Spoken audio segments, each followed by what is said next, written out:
demonstrate differences.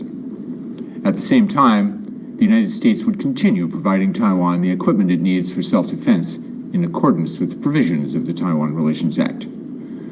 The second cable offers 6 assurances to Taiwan, reaffirming that commitment. The 6 assurances have long been an important element in U.S. policy towards Taiwan and the PRC, and they are now part of the public record and counted among the primary source documents that guide our cross-strait policy. Since I took on this role in 2018, the United States has notified more than $16.9 billion in sales of defense articles to Taiwan, including traditional platforms such as F-16 fighter jets and M1 tanks, as well as more agile equipment such as UAVs, HIMARS, and the Harpoon coastal defense system. You have probably heard a lot of talk about Taiwan's asymmetric capabilities. That is, Taiwan's ability to use its relative size and position to its advantage rather than engage in an expensive arms race with the PRC. AIT has long advocated the need for Taiwan to focus on its asymmetric capabilities, and these cheaper, resilient, and more mobile systems support that approach. When we mention security cooperation, I'd also like to emphasize that it's about more than just arms sales, and even extends beyond the military-to-military relationship. Allow me to share 2 examples. First, in March, we signed a Memorandum of Understanding on enhanced Coast Guard cooperation that will enable us to address shared maritime challenges and issues of global concern, such as narcotics trafficking and illegal, unreported, and unregulated fishing. Second, we are in the middle of a 6-month-long campaign bookended by the 10th anniversary of Japan's 3/11 triple disaster and ending with the 22nd anniversary of the 9/21 earthquake in Nantou, to highlight our robust cooperation with civilian authorities on humanitarian assistance and disaster relief. Beyond deepening our cooperation in this area, this campaign is also aimed at raising public awareness about the important role of personal resilience and civic readiness in confronting natural or man-made disasters. My second priority is promoting the U.S.-Taiwan economic and commercial relationship. Taiwan is now the United States' 9th largest trade partner, but that figure, though impressive, is just one indicator of how much and in how many ways we work together and depend on one another. Our two-way investment relationship has flourished. In the past few years, U.S. firms such as Applied Materials, Google, Micron, and Microsoft have all made major investments in Taiwan, reaffirming their faith in Taiwan's potential for growth. Taiwan businesses' commitment to U.S. market potential has been equally strong. The Taiwan delegation to the 2021 Select USA Summit, which will occur virtually on June 7th to the 11th, will almost certainly be the largest from any global economy. This was also the case at the previous 2 investment summits in 2018 and 2019. TSMC's $12 billion investment in Phoenix, Arizona, caught the attention of the world, but investment by their Taiwan suppliers is equally important to the success of TSMC's investment. Other Taiwan firms appear poised to invest nearly $1 billion to support TSMC. The United States is also deeply committed to Taiwan's energy security, and we are eager to assist in Taiwan's transition away from coal and nuclear power toward LNG and renewables. We were delighted that CPC chose Cheniere to provide $25 billion of LNG over the coming decades, and TPC chose GE to provide generators for the Datan Xinda and a planned new Taichung LNG power plant. In the coming years, we look forward to deepening cooperation on energy storage and other aspects of renewable energy. More than ever, topics that used to be considered economic or tech issues, such as secure supply chains, 5G, and cybersecurity, have become critical elements of our shared national security. We launched the Economic Prosperity Partnership Dialogue, which enhanced our cooperation in a variety of areas, including reorienting technology and medical equipment supply chains, investment screening, infrastructure financing, global health security, and science and technology. We also held the third Digital Economy Forum, during which the U.S. and Taiwan representatives identified ways to enhance our cooperation on issues such as 5G, AI, and digital trade. As one of his first executive orders, President Joe Biden launched a review process to create more resilient and secure supply chains for critical and essential goods. As President Biden said, building resilience will mean increasing our production of certain types of elements here at home. In others, it will mean working more closely with our trusted friends and partners so that our supply chains can be used against us as leverage. We count Taiwan as one of our trusted friends, and the shared work of securing supply chains is well underway. Over the past 18 months, AIT worked with Taiwan counterparts to hold a series of events, large and small, public and private, bilateral and regional, to elevate and make progress on this issue. In 2020, AIT and the Taiwan External Trade Development Council, or TITRA, issued a joint statement on strengthening our cooperation on supply chain restructuring and resiliency, especially in the tech and medical sectors. Last October marked the first time Taiwan hosted a session during the United States Indo-Pacific Business Forum, sharing the Taiwan model on COVID-19 and how Taiwan forges public-private partnerships in the medical industry. Through these and other forums, we aim to grow our respective economies while reaffirming our shared commitments to global trade norms, internet freedom, and inclusive growth, among other values. As Taiwan's democracy, economy, and status as a critical supplier of high-tech equipment continue to develop, I am confident we will expand our cooperation even further.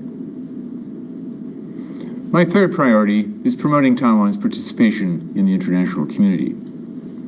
Over the past few years, the United States and Taiwan have held a number of multinational events that showcase Taiwan's experience and expertise for the world. The United States and Taiwan have co-hosted 2 rounds of the Pacific Islands Dialogue, where Pacific Island nations have the chance to learn from Taiwan's success in achieving sustainable, inclusive economic growth. In 2019, we held the first ever civil society dialogue on securing religious freedom in the Indo-Pacific region, which brought members of civil society from over 18 countries to Taipei to forge solutions to the growing trend of religious repression. We also convened the first 2 sessions of the annual U.S.-Taiwan consultations on democratic governance in the Indo-Pacific region and beyond, through which the United States and Taiwan work together to promote democracy around the world. We will continue to advocate for Taiwan's participation in forums focusing on emerging technology so it can share its human rights-centered approach on emerging technologies like artificial intelligence, and we hope that the increased presence of international NGOs in Taiwan will help provide momentum. Most recently, the National Democratic Institute and International Republican Institute, both U.S.-based nonpartisan nonprofit organizations, opened offices in Taipei to foster new partnerships between U.S. and Taiwan civil society to advance democratic values in other countries.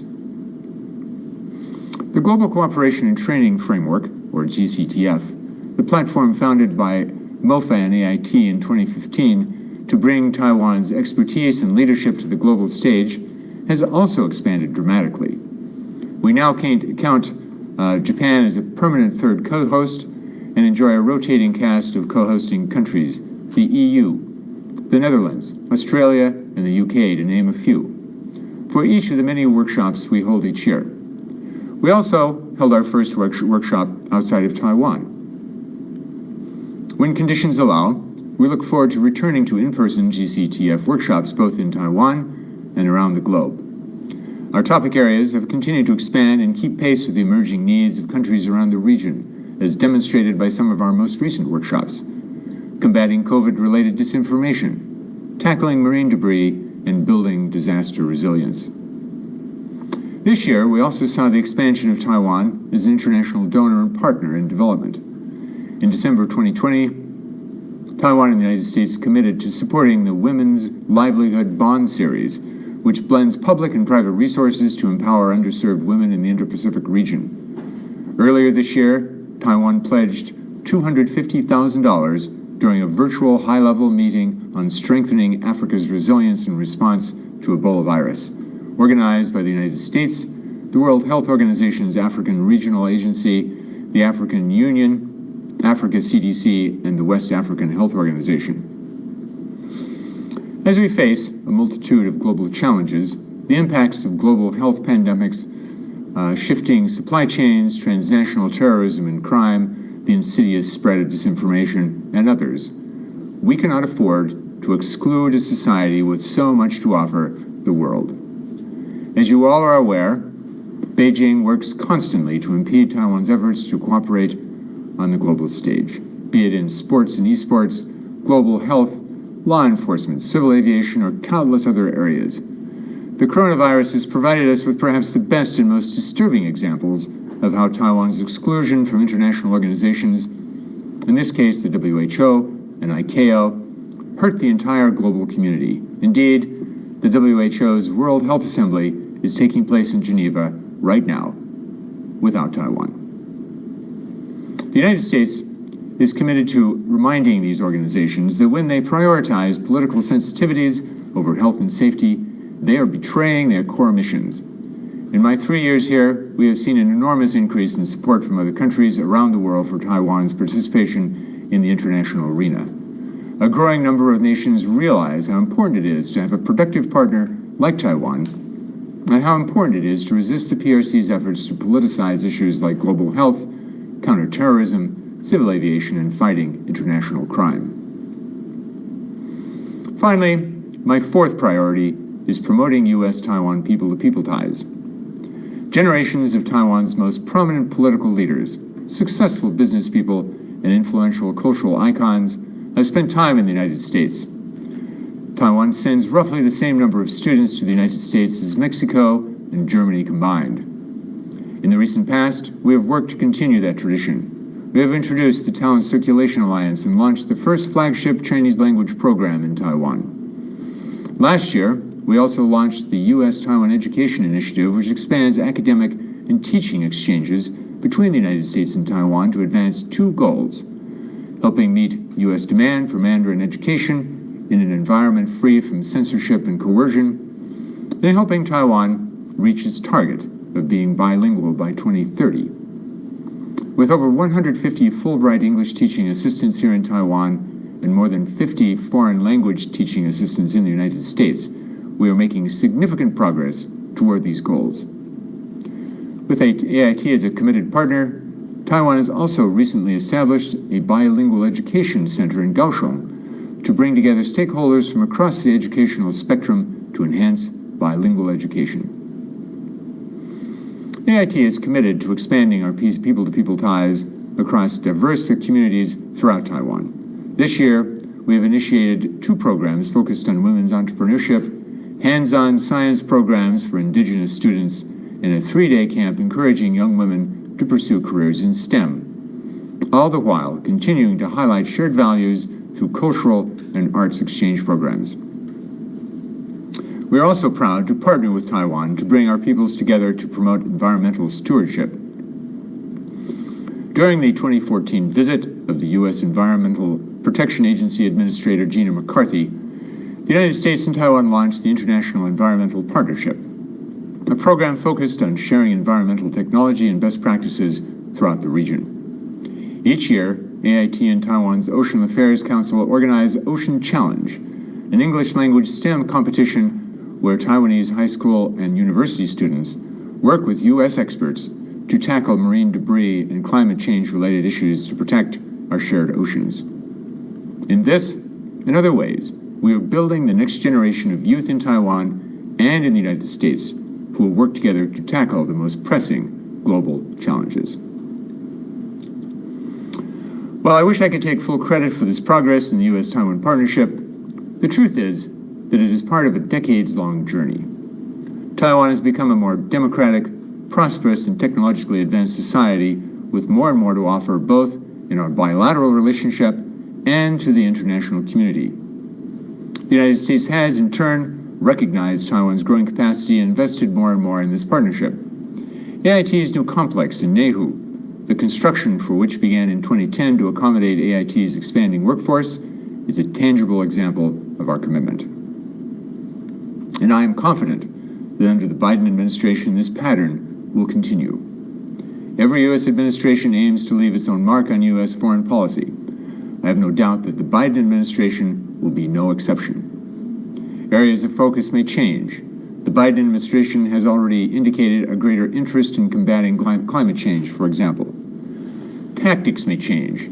The Biden administration has indicated that it intends to utilize a multilateral approach to many problems the Trump administration preferred to address through unilateral or bilateral action. But the fundamentals will remain the same. Successful programs or successful platforms like the GCTF, which was established when Joe Biden was vice president, will continue to grow. We will continue to meet our obligations under the Taiwan Relations Act, just as we have under the past 7 administrations. When it becomes safe, we will continue to encourage two-way travel between Taiwan and the United States by building on the successful 2012 implementation of the Visa Waiver Program, the 2017 implementation of Global Entry, and eventually the establishment of pre-clearance.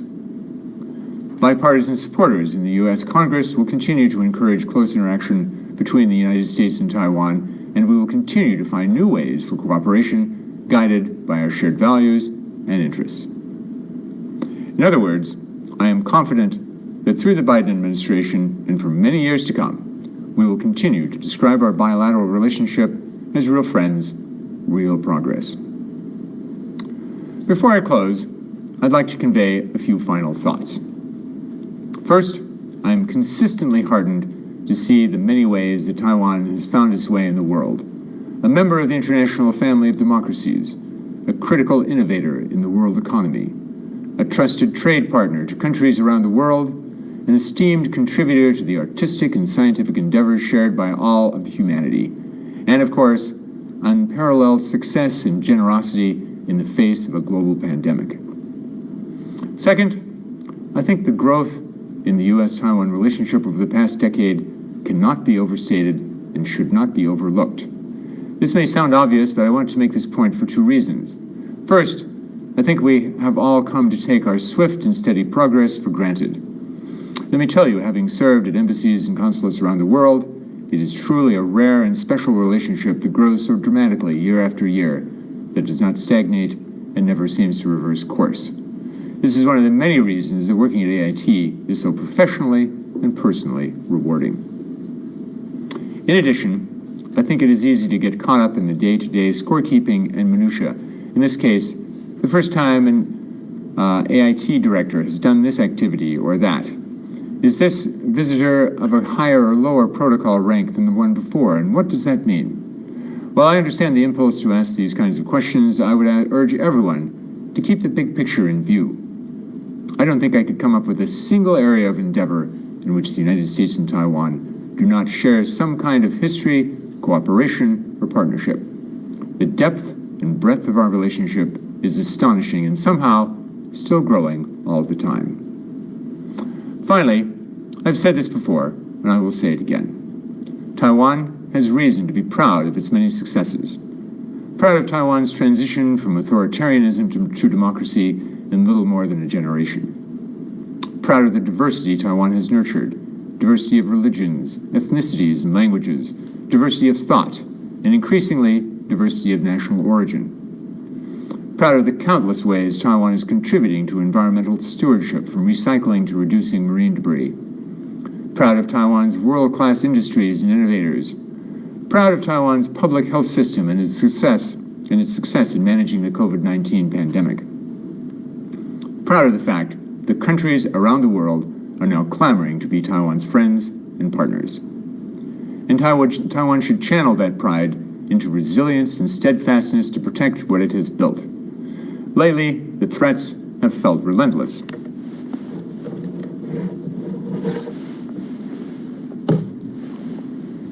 But I think we can all remember a recent example of Taiwan demonstrating its resolve and unity in the face of bullying.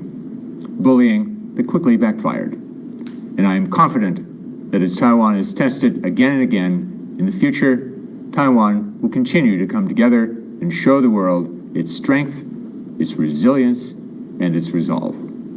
Thank you very much.